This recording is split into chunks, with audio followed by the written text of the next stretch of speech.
Did you know that most careers are made or lost over two factors that you rarely read about in leadership books and hardly ever hear about in supervisory conferences or leadership conferences like this? You see, I have managed, hired, and fired many aspiring and promising supervisors and leaders in my career. Most of them I've seen succeed and excel and go on to do great things. But far too many I've seen fail at truly being a leader. They didn't fail because they lacked drive or intellect or ability. They had all that. They failed for those two simple reasons. And those reasons are really closely linked. In fact, they're so closely linked that you can't separate them. Now, you read about them on these motivational posters in people's offices sometimes. And you hear about them in songs, and you hear people talk about them in your organizations. They're talking about them. But rarely do they mean anything until somebody, puts them into action.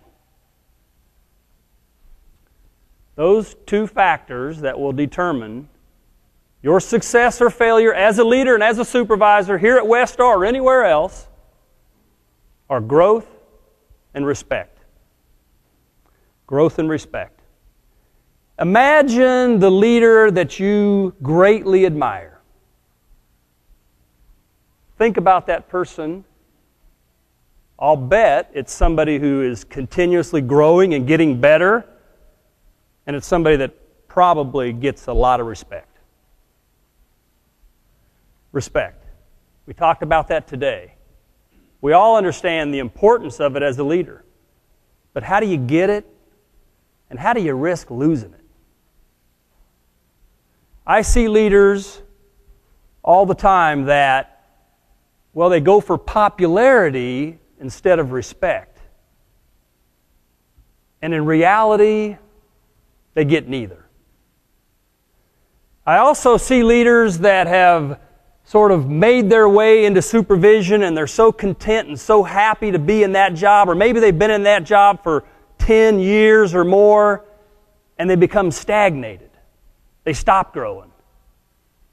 And then they wonder why everybody around them doesn't get any better.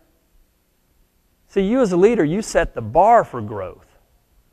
And maybe you did come up through the ranks. Maybe you're in a job that you never thought you would have. Hey, I'm in one. I never thought they'd let me do this job. Maybe that's you, and maybe you're ready to sort of relax now and you think you know everything that you need to know. That might be fine for you, but what about the people behind you?